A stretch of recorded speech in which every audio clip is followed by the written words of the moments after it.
As we continue our self-love challenge, local author, Fargo mom, Lisa Gullen Nelson has written a book with a message to treat ourselves like our own best friend. I love that. Lisa, welcome to North Dakota Today.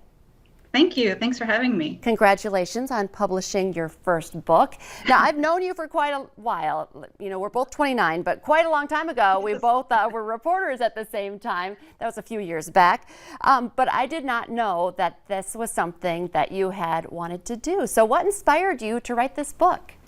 Yeah, well, I'm sure like you are, I love to write. And so that's always been a passion of mine. And several years ago, I actually took an online book writing 8-week intensive course.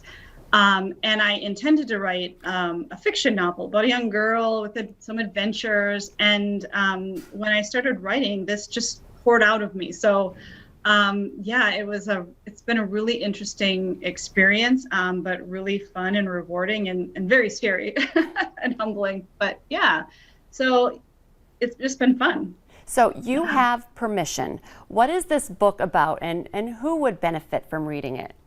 Yeah, so when I wrote it, I felt like I was writing it for women.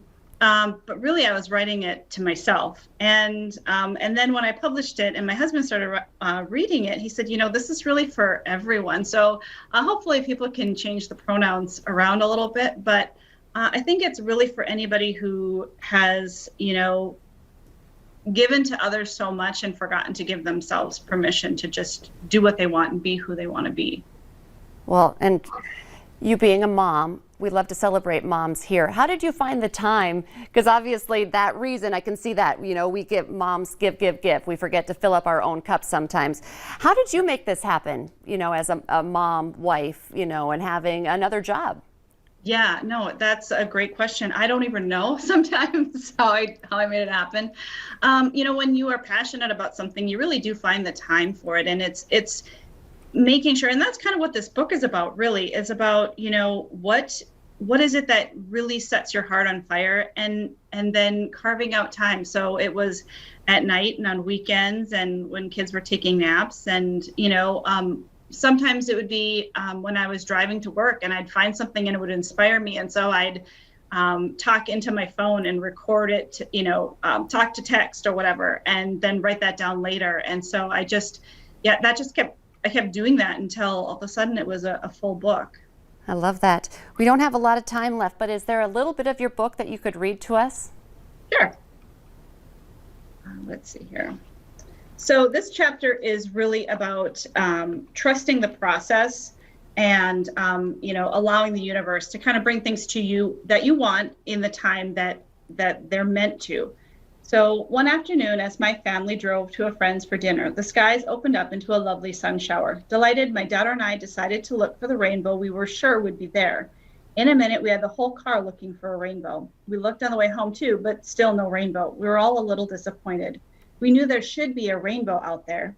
Later, the rainbow forgotten, we sat down to watch a movie. All of a sudden, my son pointed excitedly toward the window and said, "Look, guys, a rainbow."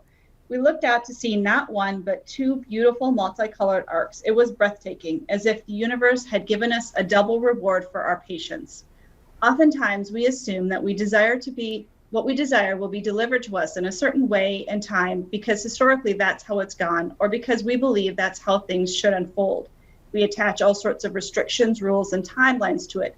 Then when it doesn't arrive in the exact time or form we expect, we give up and think it's just not coming, not going to happen. That rainbow was a beautiful reminder that if we allow the process to come in the time frame that the universe intends, we may just get a much better version of what we're asking for. Lisa Gullen Nelson, you have permission. Thank you so much for spending a little time with us today. We'll put some links up on our North Dakota Today Facebook page so people can find where to buy your book. Thank you so much, and congrats. Thank you very much. We'll be right back.